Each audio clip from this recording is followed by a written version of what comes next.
గౌరవ మండల విద్యాశాఖ అధికారులకి నమస్కారం అండి. సో మనకి టీపీఈటీకి సంబంధించి మ్యాథ్స్ కోర్స్ ఎవరైతే క్లాస్ 3 నుంచి క్లాస్ 5 వరకు మ్యాథ్స్ కోర్స్ ఎవరైతే ఆప్ట్ చేసుకున్నారో వీరందరికీ టీపీడీ మ్యాథ్స్ కోర్స్ అనేది రోల్ అవుట్ చేయడం జరుగుతుంది.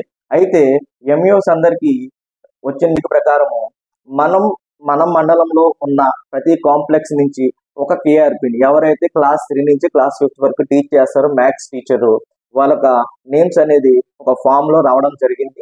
సో వారిలో ఒకరిని మనం కేఆర్పి కీ రిసోర్స్ పర్సన్ కింద సెలెక్ట్ చేయాల్సి ఉంటుంది. సో ఒకసారి ఆ ఫామ్ ఎలా ఫిల్ చేయాలి ఏంటి అనేది ఒకసారి చూపిస్తాను. దయచేసి రాష్ట్రంలో ఉన్న ప్రతి ఒక్క మండలంలోనూ ఎన్ని కాంప్లెక్స్ ఉంటే ప్రతి ఒక్క కాంప్లెక్స్ నుంచి ఒక కేఆర్పిని సెలెక్ట్ చేయాల్సి ఉంటుంది. సో కాబట్టి దయచేసి గమనించండి.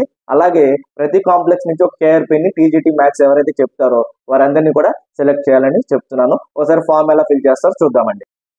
అసలు ఈ టీపీడీ మ్యాథ్స్ కోర్సు దేని గురించి, ఆ కోర్స్ పేరు ఏంటి, ఎవరిని ఉద్దేశించి అనేసి ఒకసారి చూద్దామండి. Teacher professional development course name వచ్చేసి understanding and fluency with big numbers. So ఎవరైతే క్లాసెస్ 3 నుంచి క్లాసెస్ 5 వరకు సంబంధించి టీచ్ చేస్తారో ఆ ఎస్జిటి టీచర్స్ కి సంబంధించి కోర్స్ అండి.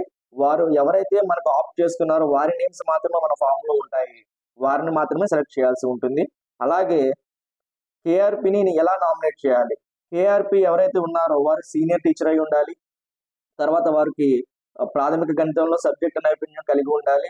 అలాగే ఫెసిలిటేషన్ ఆల్రెడీ ఇంతకు ముందు ఏమైనా ఫెసిలిటేషన్ చేస్తుంటే ఆ ఫెసిలిటేషన్ స్కిల్స్ కలిగి ఉన్న టీచర్ అయి ఉండాలి. లేదా కాంప్లెక్స్ మీటింగ్స్ జరుగుతాయి కాబట్టి ప్రతి కాంప్లెక్స్ మీటింగ్స్ లో కొంతమంది రిసోర్స్ పర్సన్స్ ఉంటారు. ఎవరైతే మన మ్యాథ్స్ సంబంధించి రిసోర్స్ పర్సన్ ఉంటే కనుక ఆ వారిని సెలెక్ట్ చేయాల్సి ఉంటుంది. So PLC professional learning community సహా కోర్స్ అంతటా నిరంతరం టీచర్ను పాల్గొనే విధముగా చేసే సామర్థ్యాన్ని కలిగి ఉండాలి. అలాగే టెక్నాలజీ యూజ్ చేసే యొక్క మేనేజ్మెంట్ స్కిల్స్ ఉన్న టీచర్ కూడా అయి ఉండాలి. సో ఇటువంటి వారి క్వాలిటీస్ ఉన్న టీచర్స్ ఎవరైతే ఉన్నారో వాళ్ళని కేఆర్పిస్ కింద సెలెక్ట్ చేయాల్సి ఉంటుంది. అసలు ఈ ఫామ్ ఎలా ఫిల్ చేయాలనేది ఒకసారి చూద్దామండి. ఇలాగ మనకి సర్వే సిటీఓ లింక్ అనేది ఇవ్వడం జరిగింది. సో ఆ లింక్ మీద ఇలా క్లిక్ చేస్తే మనకి ఇలా వస్తుంది TPD KRP nomination form. TPD KRP nomination form. ప్రతి మండలంలోనూ కొన్ని కాంప్లెక్సెస్ ఉంటాయి కాబట్టి ప్రతి కాంప్లెక్స్ సెలెక్ట్ చేసుకోవాలి. ప్రతి కాంప్లెక్స్ నుంచి కూడా ఒక కేఆర్పిని సెలెక్ట్ చేయాల్సి ఉంటుంది. ఒకసారి చూడండి ఇక్కడ, please note that form request separate submission for each complex. ఒక మండలంలో 10 కాంప్లెక్స్ ఉంటే 10 కాంప్లెక్స్లు ఉన్నాయి కాబట్టి 10 సార్లు ఫామ్ అనేది సబ్మిట్ చేయాల్సి ఉంటుంది. ఎలా సబ్మిట్ చేయాలి ఏంటి, దానికి ఎలా నియమ నిబంధనలు అన్ని కూడా ఇక్కడ ఉండడం జరిగింది. ఒకసారి చూడండి. నెక్స్ట్ అనే బటన్ మీద క్లిక్ చేయండి. Select the district. మనకి రాష్ట్రంలో 26 జిల్లాలు ఉన్నాయి కాబట్టి మన జిల్లా ఏది అని సెలెక్ట్ చేసుకోండి. ఫర్ ఎగ్జాంపుల్ ఏలూరు సెలెక్ట్ చేసుకుంటే నెక్స్ట్ మీద క్లిక్ చేయండి. Select the mandal. ఏలూరులో అన్ని మండలాలు ఉంటాయండి. సో ఈ మండలంలో మనకి ఏ మండల్ అనేది ఒకసారి సెలెక్ట్ చేసుకోండి. For example Ganapavaram mandal select చేసుకుంటే నెక్స్ట్ మీద క్లిక్ చేయండి. Enter your name. ఎవరైతే ఎంఈఓలు ఉన్నారో మన నేమ్ ఎంటర్ చేయాలి. ఫర్ ఎగ్జాంపుల్ నేను గణపవరం మండల ఎంఈఓ 2, నా పేరు చంద్రశేఖర్. ఇలాగా నా నేమ్ ఎంటర్ చేస్తాను. తర్వాత నా మొబైల్ నెంబర్ వచ్చేసి 9666205086.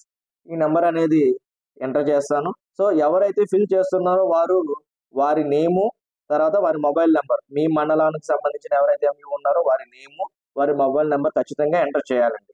ఎంటర్ చేసిన తర్వాత నెక్స్ట్ క్లిక్ చేయాలి. So nomination criteria for KRP. ఇందాక నేను చెప్పాను కదండి.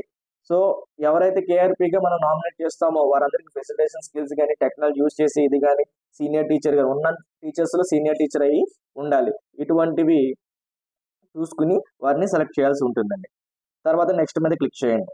క్లిక్ చేసిన తర్వాత చూడండి, గణపవరం అనే మండలంలో నాకు ఇన్ని కాంప్లెక్సెస్ ఉన్నాయి. 1 2 3 4 5 6 ఉన్నాయి. సో ఈ 6 కాంప్లెక్సెస్ సంబంధించి 6 టైమ్స్ నేను ఈ ఫామ్స్ అనేది సబ్మిట్ చేయాల్సి ఉంటుంది. For example first complex select చేసుకున్నాను. ఫస్ట్ కాంప్లెక్స్ సెలెక్ట్ చేసుకున్న తర్వాత నెక్స్ట్ మీద క్లిక్ చేస్తాను. సో ఎంతమంది అయితే ఈ కాంప్లెక్స్ లో టీపీడీ మ్యాథ్స్ కోర్స్ అనేది కావాలని చెప్పేసి టీఎన్ఈ సర్వేలో ఆప్ట్ చేసుకున్నారో వారి నేమ్స్ మాత్రమే రావడం జరిగింది. సో ఇక్కడ ఉన్నవారు మాత్రం ఖచ్చితంగా కోర్స్ అనేది కంప్లీట్ చేయాలి. ఈ లిస్ట్ లో కనుక నేమ్స్ లేకపోతే వారు కోర్స్ అనేది కన్సిడర్ చేయాల్సిన అవసరం లేదు. సో ఎవరైతే ఇక్కడ ఉన్నారో వారిలో మాత్రమే సెలెక్ట్ చేయాలి.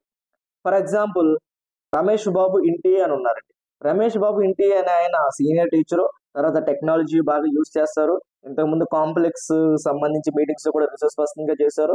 అలాగే ఫెసిలిటేషన్ స్కిల్స్ అనేవి బాగా ఉంటాయి. సో అందుకని నేను ఏం చేస్తాను, ఉన్న వారిలందరిలో కూడా రమేష్ బాబు ఇంటి అని సెలెక్ట్ చేసుకుంటాను. సెలెక్ట్ చేసుకుని నెక్స్ట్ బటన్ మీద క్లిక్ చేస్తాను. నెక్స్ట్ బటన్ మీద క్లిక్ చేసిన తర్వాత name of the KRP Ramesh Babu ఇంటి, కేఆర్పి మొబైల్ నెంబరు, తర్వాత school code of the KRP. So ఈ డీటెయిల్స్ అనేవి ఒకసారి వెరిఫై చేసుకోండి. కరెక్ట్ డీటెయిల్స్ ఉన్నాయో రాంగ్ డీటెయిల్స్ ఉన్నాయో చూసి వెరిఫై చేయండి. కరెక్ట్ డీటెయిల్స్ ఉంటే కనుక కింద చూడండి కాంప్లెక్స్ కోడ్, తర్వాత నామినేటెడ్ బై ఎంయూ. నేను గణపురం ఎంయూ నా నేమ్, నా మొబైల్ నెంబర్ వచ్చింది. ఈ డీటెయిల్స్ అన్ని కరెక్ట్ అయితే ఎస్ అని మీద క్లిక్ చేయండి. క్లిక్ చేసిన తర్వాత థ్యాంక్ యూ ఫర్ రెస్పాండింగ్. ఇంతే అండి, చాలా సింపుల్. నెక్స్ట్ బటన్ మీద క్లిక్ చేస్తే సబ్మిట్ అనే బటన్ వస్తుంది. సబ్మిట్ అనే ఫామ్ క్లిక్ చేస్తే కనుక సబ్మిట్ ఫామ్ మీద క్లిక్ చేస్తే సక్సెస్ఫుల్లీ ఫామ్ సబ్మిటెడ్ అనేది వస్తుంది అనమాట. సో ఈ విధంగా మీరు ఏం చేయాలంటే ప్రతి కాంప్లెక్స్ కి సంబంధించి ఒక్కొక్క కేఆర్పి అనేది సెలెక్ట్ చేయాలండి. ఉన్న నేమ్స్ లో సెలెక్ట్ చేసి సబ్మిట్ చేస్తే సరిపోతుంది. బయట నేమ్స్ అనేవి, లేని నేమ్స్ అనేవి మనం ఎంటర్ చేయాల్సిన అవసరం లేదు. ఒకవేళ మీరు ఏదైనా పొరపాటున మిస్ చేశారనుకుంటే ప్రీవియస్ బటన్ మీద క్లిక్ చేసి వెనక్కి వెళ్ళి వేరే నేమ్, ఈయన కాదు వేరే వారిని సెలెక్ట్ చేయాలి అనేది చేసుకుని నెక్స్ట్ మీద క్లిక్ చేసి మళ్ళీ ఈ విధంగా ఎస్ అని పెట్టి నెక్స్ట్ అని క్లిక్ చేసి సబ్మిట్ చేస్తే సరిపోతుంది. పొరపాటున మీరేమన్నా వేరే నేమ్ పెట్టబోయి ఒక నేమ్ పెట్టారు. సో మల్టిపుల్ టైమ్స్ చేయొద్దండి. ఒకసారి సబ్మిట్ చేసే ముందే ఒకసారి క్లియర్ గా చూసుకుని ఎవరినైతే నామినేట్ చేస్తున్నారో వారిని మాత్రమే సెలెక్ట్ చేయండి.